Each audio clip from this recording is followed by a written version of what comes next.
Chapitre 2. La fontaine de la bonne fortune. Haut sur une colline, dans un jardin enchanté entouré de grands murs et protégé par de puissants sortilèges, jaillissait la fontaine de la bonne fortune.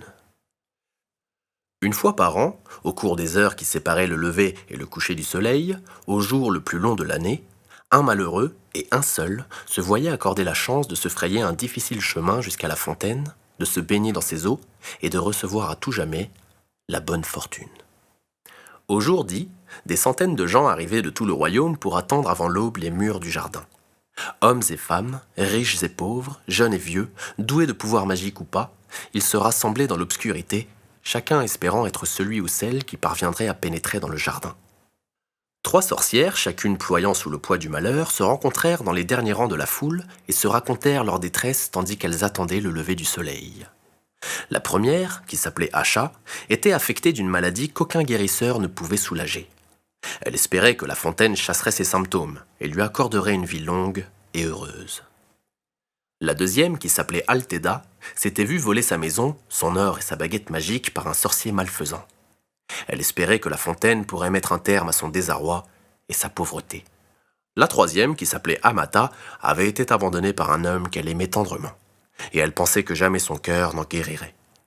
Elle espérait que la fontaine apaiserait son chagrin et sa nostalgie. Prenant pitié l'une de l'autre, les 3 femmes tombèrent d'accord, si la chance les favorisait, pour s'unir et essayer d'atteindre la fontaine ensemble. Le premier rayon de soleil fendit le ciel et une brèche s'ouvrit dans le mur. La foule se porta en avant, chacun réclamant à grands cris la bénédiction de la fontaine.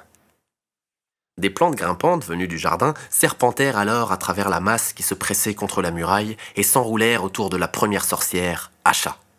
Celle-ci attrapa le poignet de la deuxième sorcière, Alteda, qui saisit la robe de la troisième sorcière, Amata. Amata se prit dans l'armure d'un chevalier à la mine lugubre, monté sur un cheval squelettique. Les plantes grimpantes tirèrent les 3 sorcières à travers la brèche du mur et le chevalier, arraché à son cheval, fut entraîné avec elles. Les cris furieux de la foule déçue s'élevèrent dans l'air matinal, puis se turent lorsque la muraille du jardin se referma.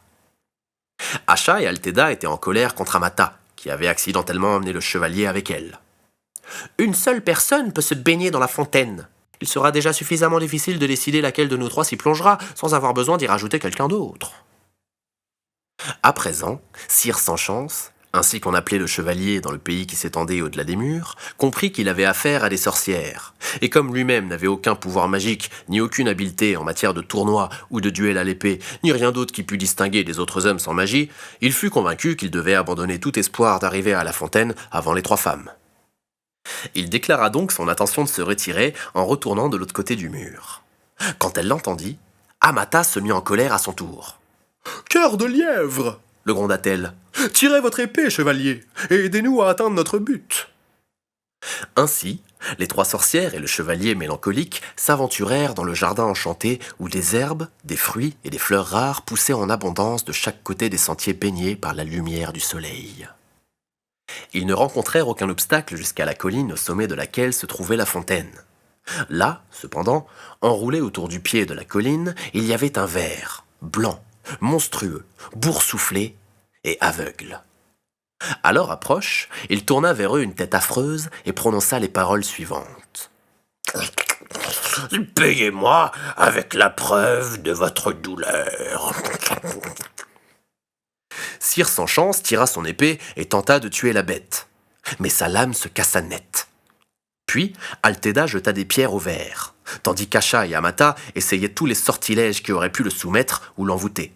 Mais le pouvoir de leur baguette magique n'était pas plus efficace que les pierres de leurs amis ou l'acier du chevalier. Le ver refusait de les laisser passer.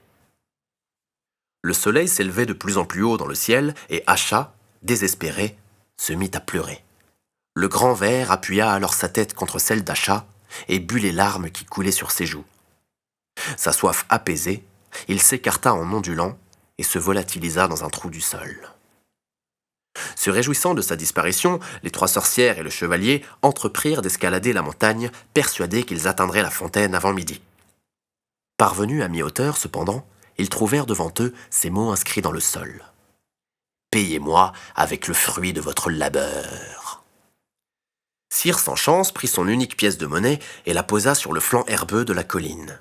Mais elle roula sur la pente et fut perdue. Les 3 sorcières et le chevalier poursuivirent leur escalade. Pourtant, ils eurent beau marcher pendant des heures, ils n'avaient pas avancé d'un pas. Le sommet ne s'était pas rapproché et l'inscription était toujours gravée dans la terre devant eux. Ils étaient tous découragés, tandis que le soleil s'élevait au-dessus de leur tête et commençait à redescendre vers l'horizon lointain. Mais Altheda marchait plus vite et avec plus de force que les autres, et elle les exhortait à suivre son exemple, bien qu'elle ne parvint toujours pas à monter plus haut sur la colline enchantée. « Courage, mes amis, n'abandonnez pas !» s'écria-t-elle en s'épongeant le front. Alors que des gouttes de sueur luisantes tombaient sur le sol, l'inscription qui leur barrait le chemin s'effaça, et ils s'aperçurent qu'ils pouvaient à présent recommencer à monter. Enchantés de la disparition de ce deuxième obstacle, ils se hâtèrent en direction du sommet, avançant le plus vite possible, jusqu'à ce qu'ils aperçoivent enfin la fontaine qui étincelait comme du cristal dans un berceau d'arbres et de fleurs. Avant de pouvoir l'atteindre, cependant, ils se retrouvèrent devant un cours d'eau qui coulait tout autour du sommet de la colline, leur interdisant le passage. Dans les profondeurs de l'eau claire, une pierre lisse portait ces mots. « Payez-moi avec le trésor de votre passé. » Cire sans chance essaya de franchir le cours d'eau en flottant sur son bouclier, mais il sombra. Les 3 sorcières le tirèrent de l'eau, puis tentèrent à leur tour de sauter le ruisseau. Mais il refusait de les laisser passer. Et pendant ce temps, le soleil continuait de descendre dans le ciel. Ils s'interrogèrent alors sur la signification du message inscrit dans la pierre, et ce fut Amata qui le comprit la première. Prenant sa baguette, elle arracha de sa tête tous les souvenirs des moments heureux qu'elle avait passés avec son amoureux disparu et les laissa tomber dans l'eau vive du courant. Le ruisseau les emporta et des pierres émergèrent grâce auxquelles les 3 sorcières et le chevalier purent enfin passer et gagner le sommet de la colline. La fontaine scintillait devant eux, nichée parmi des herbes et des fleurs plus rares et plus belles que toutes celles qu'ils avaient vues jusqu'à maintenant. Une couleur de rubis embrassait le ciel, et il était temps de choisir qui d'entre eux allait se baigner dans la fontaine. Mais avant qu'ils aient pu se décider, la frêle Asha tomba sur le sol. Épuisée par tant d'efforts pour parvenir au sommet, elle était proche de la mort. Ses 3 amis auraient pu la porter jusqu'à la fontaine, mais Asha éprouvait une douleur mortelle et elle les supplia de ne pas la toucher. Altheda se hâta de cueillir toutes ces herbes dont les vertus lui semblaient prometteuses, les mélangea dans la gourde d'eau de Cire sans chance et versa la potion ainsi obtenue dans la bouche d'Asha. Aussitôt, Asha put se relever. Mieux encore, tous les symptômes de sa redoutable maladie avaient disparu. « Je suis guérie !» s'écria-t-elle. « Je n'ai pas besoin de la fontaine. Que ce soit Altheda qui s'y baigne. » Mais Altheda était occupée à recueillir d'autres herbes dans son tablier. « Si j'arrive à guérir cette maladie, je gagnerai tant d'or. Que ce soit Amata qui s'y baigne. » Cire sans chance s'inclina et fit signe à Amata de s'avancer vers la fontaine. Mais elle refusa d'un hochement de tête. Le cours d'eau avait emporté tous ses regrets d'avoir perdu son amoureux et elle se rendait compte à présent qu'il avait été cruel, infidèle, et qu'être débarrassé de lui suffisait à son bonheur. « Mon bon chevalier, c'est vous qui devez vous baigner en récompense de votre noblesse de cœur, » dit-elle à Cire sans chance. Alors le chevalier s'avança dans un bruit d'armure sous les derniers rayons du soleil couchant et se baigna dans la fontaine de la bonne fortune, stupéfait d'avoir été choisi parmi des centaines d'autres et étourdi par cette incroyable chance. Tandis que le soleil tombait au-dessus de l'horizon, Cire sans chance émergea de l'eau, auréolé par la gloire de son triomphe, et, dans son armure rouillée, il se jeta aux pieds d'Amata, qui était la femme la plus belle et la plus aimable qu'il eût jamais contemplée. Exalté par son succès, il la supplia de lui accorder sa main et son cœur. Et Amata, qui n'était pas moins ravie que lui, comprit qu'elle avait trouvé un homme digne de l'une et de l'autre. Les 3 sorcières et le chevalier redescendirent la colline ensemble, bras dessus, bras dessous.